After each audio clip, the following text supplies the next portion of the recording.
And we are back for another casual conversation with the classic guys. We got none other than Damian Priest. How are you doing today? I'm good, man. How you doing? I'm doing great. We got Survivor Series coming here to Vancouver, the first PLE since 1999.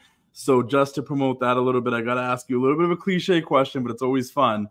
What would be your dreams War Games team right now? And I think this is a little interesting now, since you're kind of, aside from Rhea, a lone wolf. Yeah. You know, one thing about the Judgment Day, we don't make friends. Yeah. So, you know, at least, I mean, I got a few people now that I'm cool with. You know, I'm cool with Jay.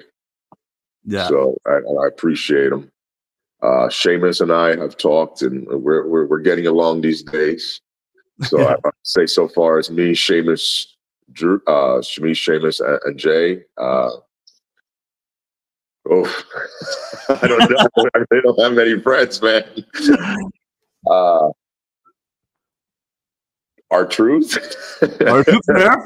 Taking him back in. He thinks he's on the Judgment Day, so maybe not. He'd probably be on their team. Yeah. But no, that's my dog. I feel like he'd be on my side. And man, aside from Rhea, if Rhea can't do it, I don't know who else has beef with the guys that I have problems with. I'm not sure. I think we're just going to have to go a little shorthanded at the moment, unless one of them brings a friend. For sure, like a surprise entrant, guys. A surprise entrant. Yeah, maybe a real night with Bad Bunny or something. Who knows? There you go. Yeah. They take her come out of retirement and join us. There you go. Yeah. What's up, Priest? So yeah, I just wanted to ask, man. I'm Puerto Rican. I'm from New York. You know what I'm saying? I'm from El Barrio, East Harlem. You know what I'm saying? Right. So like seeing you, you know what I mean? And I was there at Backlash. So that was insane. Like literally, I've never felt a stadium electric. You know what I'm saying? So I just wanted to ask you, what impact has the support from Puerto Rico, the Puerto Ricans, had on you personally and professionally? Well, personally, I mean that's our sangre, you know, like from Puerto Rican. So like personally, that's everything. And you being from where you are, you get it. Like the passion of being proud of where we're from and what we represent and who we are, you know, where our heritage comes from. Like it's all important, you know. And now the platform that I have and I get to represent and showcase everything of what we are, and not just Puerto Ricans, and just Latinos in general. That's one of the biggest. In a way, it became like my favorite thing of what I do. It's because it's more important than any, you know, one match, you know, representation and being proud of where you come from and letting people know, you know, you're educating, you know, when you show a flag or you say something in Spanish and somebody doesn't know where that's from or what that means. Now they got to ask questions. You're educating every single time. For me, that's become the most important thing. So I'm proud of my heritage. I'm obviously extremely proud of all Latinos and what we've been able to accomplish. And just, you know, we're here, we're doing it. You know what I mean? Like being able to, especially within the WWE, having so much Latino representation right now is pretty sweet. And everybody's doing their thing, everybody's thriving, but it's not just Latinos. It's just, there's so many different cultures being represented right now all throughout the company, and us going to all these countries for PLEs and whatnot. It's exciting. It's awesome. It's an honor. I'm loving life right now. Yeah, I feel like the Puerto Rico, the Backlash event, I feel like that started the trend, man. Yeah, I don't want to say that we were responsible for all this, but it's kind of, you know, like we did our thing, and I think we showed the world of like if we could do an event like this in our little tiny island of Puerto Rico and have this vibe and these people like the singing Bad Bunny's entrance song and just the excitement all throughout. I mean, look again. I don't know. Maybe we still do business in other countries and do all these PLEs. Maybe the crowd still react the same way, but we were the first, and I feel like we set the table of this tour of international PLEs and the crowd participation and just exciting. And it's like I said, it's pretty. Like I love the fact that it doesn't matter where we go now. It's fire everywhere we go. The show is going to be fire. The crowd's going to be fire. And it's always like, you cannot miss these events. Like if you're in the area, you could go. you can't miss it. Like, this is the time that you do not want to miss a WWE event live. I mean, that's the vibe out here in Vancouver for Survivor Series coming up. Like I said, for a lot of people, it's like, oh, we're getting a PLE, and it's exciting because we haven't had one of these here for almost over a decade. Hey, yo, have you guys heard about 500 Level? They make officially licensed WWE merchandise, and I actually have been working with them on a couple of designs. A design that I worked on recently was with a girl named Caitlin, who's a big Dakota Kai fan, and we designed this new Dakota Kai shirt, which you can get exclusively now at 500 Level. Once again, officially licensed with the WWE. Really wanted a new Dakota Kai shirt. Got this one designed and made, and it's on the website now, on sale now, 500level.com. Guys, join their partnership program. You get discounts. The more shirts you buy, 10%, 20%, 30%, you earn points and you get a discount. They have OG shirts, guys. I had to re-up on my NWO shirts on 500 Level, the comfortable material. If you get the premium shirts, but even the non-premium is super comfortable.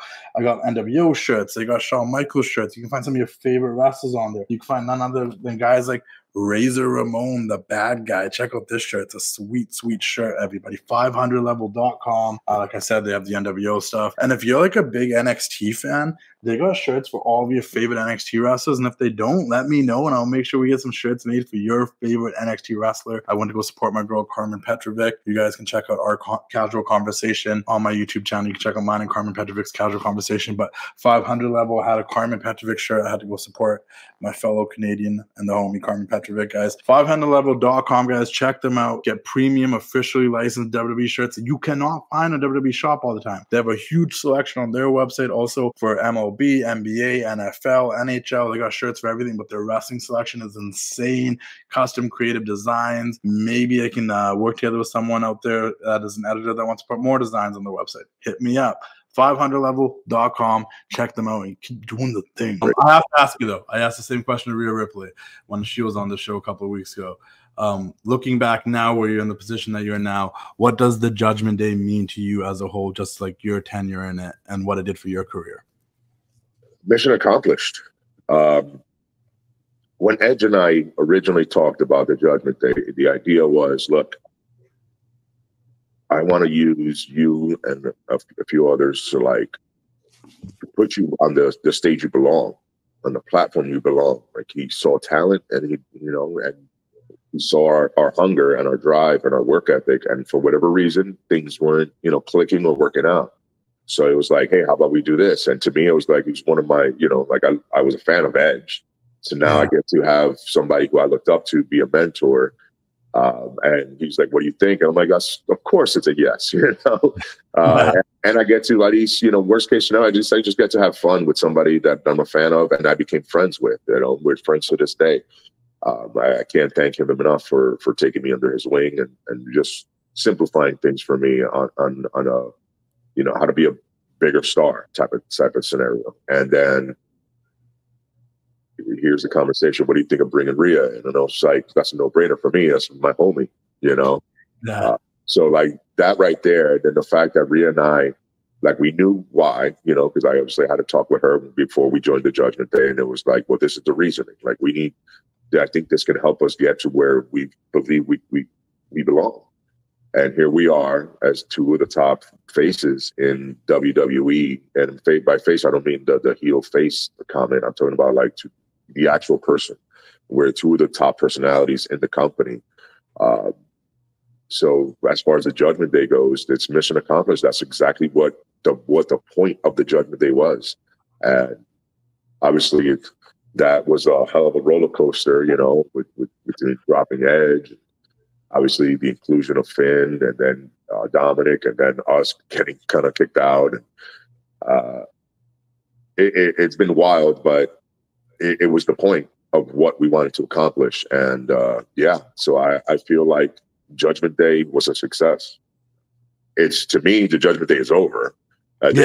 They could call themselves the Judgment Day all they want. That's not the Judgment Day. That's a group of kids playing. What would you call them? Because Dom on a different interview recently called you and Rhea the Terror Turds. What would you call the new Judgment Day? He's a child. Like, what? Oh, good one, Dom. He's just really good at getting beat up. Let's just stick to what you're good at. And you know what? I don't call them anything. They're individuals. That's not a group. They're a group of individuals that are trying to hang out together and be something that they're not. They're not us. Rhea and I were the Judgment Day. We were the Judgment Day. Without us, there is none. So they could call themselves whatever they want.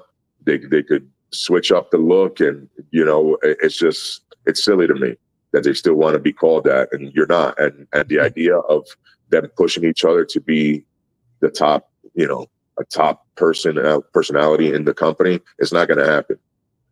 I think they're just going to push each other into the ground, and Rhea and I are just going to walk all over them when that happens. Ladies and gentlemen, boys and girls, it's your boy, the Wrestling Classic here, guys. I want to let you guys know that there's a limited edition Wrestling Classic tee. I'm wearing it right now, but I got to show you the back because it's in collaboration with none other than HQ Clothing, guys. It says Conquered in the back because that's what we do. We're out here conquering it every day, guys. Wear this shirt. Remember to conquer it. Do the thing. Keep doing the thing. HQ Clothing, Headquarters Clothing, guys. Limited edition Wrestling Classic shirts. There's only like 70 left. There's only 100 printed. Make sure you get them before they're gone. I truly, truly, truly appreciate your support. Conquer it. Get it now. Put the link in the description below. Question, right? So Terror Twins is going crazy right now. I feel like the fans are loving it. I'm loving it, right? How possible would it be to see you and Rhea Ripley win the WWE Tag Team Champions? Because we saw China win the Intercontinental Champion. Hey, that's if they let us do that, yeah, it's very possible. If they allow Rhea to be my partner for the World Tag Team titles, it's 100% possible that we can beat. I could see us beating anybody. I just don't. There's nobody right now in WWE that I feel like I can't stand toe to toe with, and I know she thinks the same way. So if you put us together in a team, I mean, you saw how we wiped the floor with Dom and Liv, and that was cake work. Now you put us against the tag team champs. I'm not saying it'll be cake work, but we'll get it done. So that's on Pierce and all the office people at the company to decide. That's not for us to decide. We don't make the matches. We just perform and beat everybody up in them. Right. And I feel like that'll be extremely pivotal too. And I'm sure it'll mean a lot to you guys too. Oh, that'll be a game changer for sure if we were allowed to do that, But and of course, yeah, for Rhea and I to win titles together, that would be very meaningful. We've talked about it. It was like at the least, maybe they should bring back the mixed match challenge thing and create a title for it so we could just hand us the titles because ain't nobody beating us. Nobody. Something we have in common that I really quickly want to bring up is that we're both really big fans of The Undertaker, and there's plenty of questions I could ask you about him in terms of favorite moment and whatnot. But what I'm really curious about is because you've gotten to work alongside him quite a bit, picked his brain, sat under the learning tree. What's one piece of advice you've gotten from The Undertaker that's really stuck with you? Oh, there's a lot. He always, even still, if he's there at an event, I'll sit down next to him or stand next to him and just, like, do you have anything for me? And he'll give it to me, and he'll give it to me straight. There's not one piece more important than the other. I think the main thing, my favorite thing about every piece of advice that he gives me, that he's straight with me, even if it's something that you don't necessarily want to hear.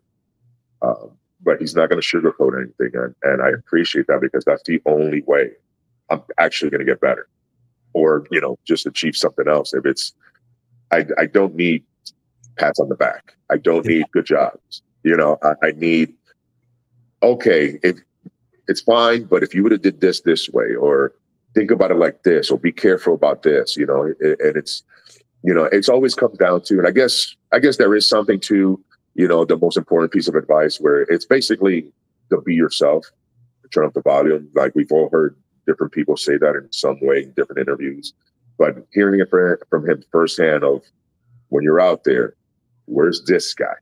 Where, and just simplifying things of who I am and how to present myself and what not to do. You don't have to beg the crowd for acceptance, and you just be you, and they'll either follow or they won't, but don't beg for it. Just a lot of different things that he's just so good at articulating. And I'm very appreciative that I have the Undertaker, give me advice and explain to me how I should carry myself and how to be a WWE superstar and a leader and all of it. Like He's really been, been good to me in that sense, and I'm forever grateful. Yeah, I watched your documentary and see the moments of him interacting with your family and all that. It must be really special to you, being someone that grew up watching him. Bro, that was wild. Yeah. But that all being said, I usually like to wrap things up with this, and I actually have a different take on this too, because I recently just interviewed someone that you helped train at the Monster Factory in Preston Vance, and he talked about you quite a bit. But he was like, there was a moment where Priest, when he was there, kind of thought that was it. Like he achieved as much as he could achieve, and he was out there trying to help us get where we want to go. And you said something along the lines of, as long as I see you guys succeed, I'll feel like I was part of your story, and that meant a lot to you at that time. I usually end with this question, but I think it's a whole different whirlwind now because you've achieved so much. Do you feel like you've made your younger self proud, even that version of Damian Priest that was training at the Monster Factory? I think the little boy that grew up a fan and this was the dream would be like, how did this happen? I think I'm proud. So yeah, the little boy would be proud. It's crazy road to get here, but obviously I wouldn't change anything because I made it. At Vance, he's right. There was a time that I thought that was it. I was okay, and I even convinced myself that it was okay. Like it's all right. Life goes on. I'm like, the world's not going to stop spinning tomorrow because I'm not going to make it. I got to figure out how to continue moving forward and be positive and live a good life, right? And to me, it was like, well, maybe helping others and me knowing that I helped them is good enough for me. Like they don't need to acknowledge it. They don't need to put me over. It's just for me that would be cool. And then I made it. Yeah. Hearing that story, and then also like I was there at WrestleMania, saw you win the world title. Like, what a wild turn of events! What a wild road for you to get there. And I hope to see you here in Vancouver for Survivor Series. Thank you so much for your time, Tim. Any last things you want to say to Priest before we wrap this up? Oh man, just keep killing it, man. You really doing an amazing job. Being Puerto Rican from East Harlem, you know what I'm saying, El Barrio, going to the parade all the time, you know what I'm saying? So, you're having an impact, on the people, man. And we rooting for you no matter what, you know what I mean? I was actually born in Metropolitan Hospital in El Barrio, so. For real? Yeah. That's crazy. Yeah, so. Yeah, I'm about 116, so, I'm always, always outside, man. When I said I was going to get Damian Priest, Tim was like, you got to let me come co-host, please. Like, I just want to ask a few questions, Hell yeah, bro. I'm like, for the people, man, for the culture. I went to Puerto Rico. I was like, nah, this is, we gotta go see that, man. Very cool. But thank you so much, and hopefully I'll catch you down the road, guys. Guys, check out Damian Priest all over social media. Come to Survivor Series Vancouver, November 30th, Rogers Arena. It's a big deal. Even if you're in Seattle, if you're in Victoria, if you're in Kelowna, make the drive. Come to Vancouver. Check out Survivor Series. I'm sure it's already sold out. WWE's been on a roll, but come through. Thank you so much. It's time to say goodnight. We sincerely appreciate your patronage and hope we've succeeded in bringing you an enjoyable evening of entertainment. Please drive home carefully and come back again soon. Good night.